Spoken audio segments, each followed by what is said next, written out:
Hey guys, Prelude here to tell you about the latest from Night Demon, Outsider, out March 17th on Century Media Records. This album has 9 tracks, 37 minutes in length, and this is the band's third full-length studio album. They are an American heavy metal band. From a design point of view, this album offers great playability for many reasons. The first reason is how connected and how engaged the overall listening experience is.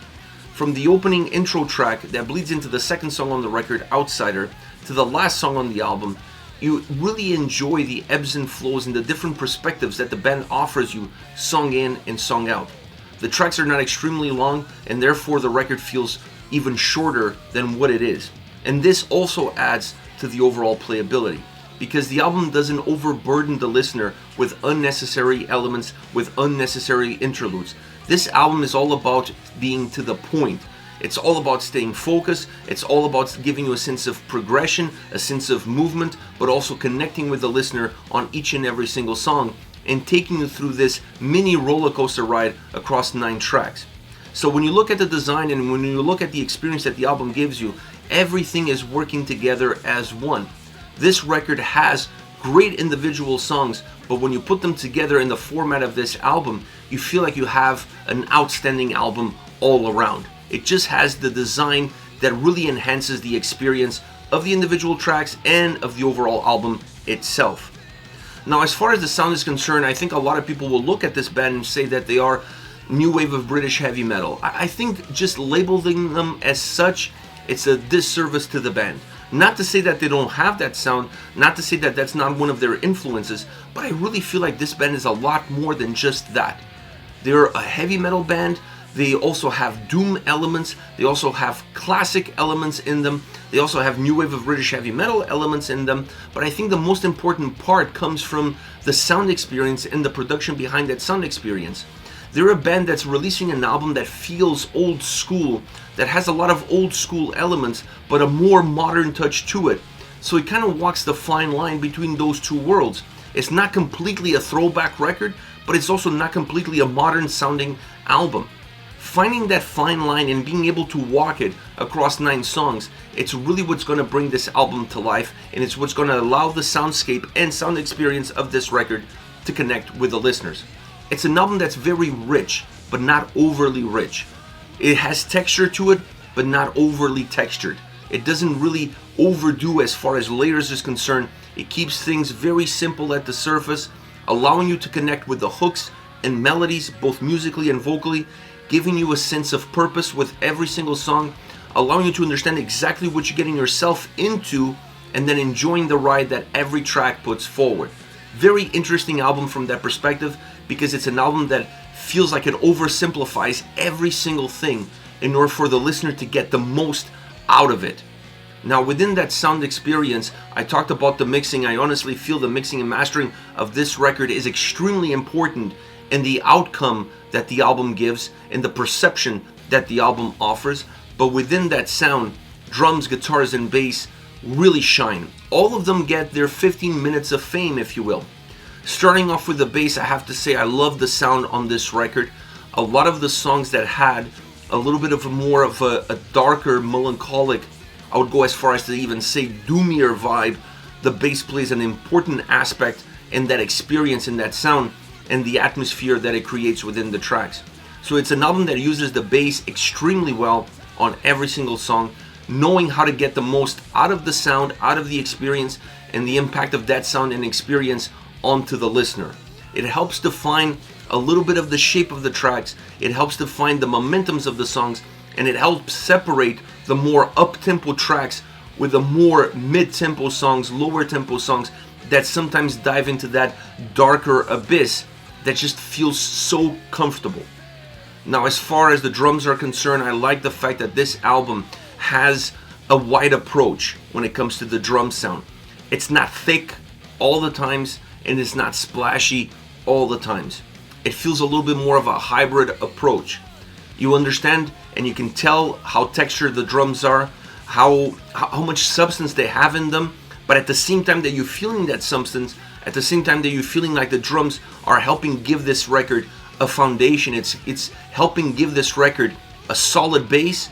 You also feel the splashing of the drums expanding the footprint and try to expand the tracks themselves, so that the fact that they're very direct, the fact that they have a sense of purpose, doesn't really funnel them, doesn't really make them more narrow. So the drums help expand that and give the tracks a little bit more of a richer experience, also giving them a little bit more room so all the other elements can breathe. And one of those elements is the guitars. This is not a guitar-centric album. I don't feel like the album lives solely, sound-wise, on the back of the guitar playing, on the back of the solos, on the back of the melodies. They do play an important role, and obviously the changes in tempos and the changes in moods that this record have most of the time are ignited by what the guitars are providing. They're a little bit of the catalyst, not on every single track, but on a lot of the tracks in terms of where you're going with it. But I feel like the execution allows this record to have a strong guitar impact on the perception of the album, but not necessarily completely depend on it. It depends as much on the drums, it depends as much on the bass, and it depends as much on the vocals. It's a very equal record when it comes to what the pillars of the sound are. Now obviously, when it comes to the solos, this record really delivers. Some tracks I actually felt like the solo was going against the current of the mood of the song. And at first glance, that might not seem like a natural approach, but it works well because it almost jolts you a little bit. And on tracks where maybe there's not as many ebbs and flows, where there's more of a continuous growth or more of a linear approach, that kind of change really allows you to see the song differently, and it gives a different fingerprint to how the track comes across. So as far as the solos are concerned, this album really delivers. But like I said, it's not necessarily a guitar-centric album. The guitars are just another pillar in the overall design. Now another one of those pillars outside of the sound is definitely the vocals. The vocal performance on a record like this, it's really important because you have the drums, you have the bass, you have the guitars. All of those elements are coming across extremely well. You're able to define all of them. Sometimes things get a little bit murky because the guitars have a little bit of fuzz in them, at least at the end. Like you feel like every note ends with a little bit of a fuzz. But that's an interesting style because it adds that old school aroma to how this album comes across. So having the right vocal delivery to impact that fuzziness of the guitars, to impact the different movements that the album has, and to also impact the different momentums and moods and atmospheres that the songs give, it's a way to go in order to connect all the different pieces together and be able to see what the final picture is all about. I love this vocal delivery. I love the tonality of it. I love the darkness that it brings. Even in songs that are up-tempo, songs that feel very upbeat, the vocals always come across and they always leave this lingering darkness behind. Really interesting approach, really interesting in terms of the tonality and delivery, fitting perfectly in the overall design that this record puts forward. An album that's extremely strong across all the different parameters. And I like the darker side of this record even better because of how bright some of the spots are. When you have an album that has these different nuances, they become enhanced by how different they are from one another. This is a very complete record. It's a record that really doesn't feel like it's missing much. Maybe an outro is what it's missing, considering how the album starts with that intro, how it bleeds into the second song of the record, I should say, Outsider. Maybe an outro that would bleed out of the last song would make sense. Maybe that would make the record feel even more complete because it would give it a sense of beginning, it already had a middle, and then it would give it the end. Maybe that is the only missing piece of a record that's outstanding, that has a lot of strength and a lot of quality. As far as favorite songs are concerned, I want to start off with Obsidian. Great tempo, great guitar sound, pushing a great melody and heaviness forward, and then with great underlining bass to really pop and impact this song in a very interesting way. The verses are definitely more direct, they're thicker, and because they're thicker, they feel heavier, more powerful. Now the chorus infuses a lot of melody. That's where you're going to see the melody coming into this song. It allows you to feel the song in a different way, almost like the song is slowing down because of the melodic touch that the chorus have. And because of that slowing down, or that effect of slowing down, and because of that melody behind it, the chorus is extremely hooky and catchy, both musically and then how the vocals interact with that same sound. It has an outstanding solo, and I could say that almost about every single song on this record.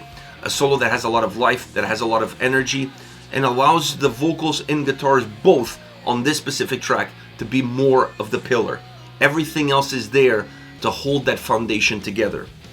Next we have my favorite song on the entire album, Beyond the Grave. I mean, this is such a doomy track. At least it starts very doomy. I mean, that atmosphere kind of lingers more so through the chorus than the verses, because this is a very interesting track. It starts off very dark, very doomy, very somber, but with every passing verses, the song builds, it grows, it morphs. It still stays connected to the starting point of the track. The mood still stays slightly there, but the song musically just feels like it's getting bigger and bigger. Now, the chorus always takes you back almost to the starting point.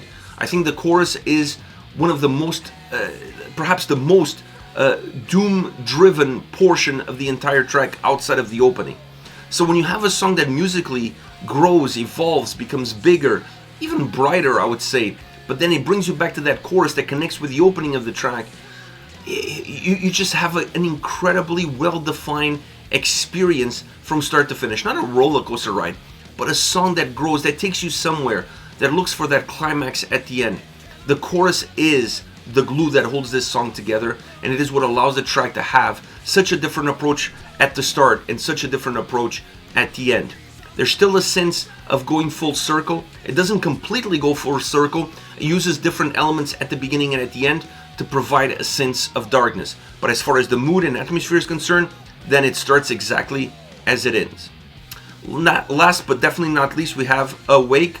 It starts off as a stripped down electric guitar and vocals, showcasing perhaps the two brighter spots, two of the main pillars, but not defining aspects of this album. But on this song, they're really showcasing them both by stripping everything out and just leaving the guitars and vocals, becoming a very powerful combo.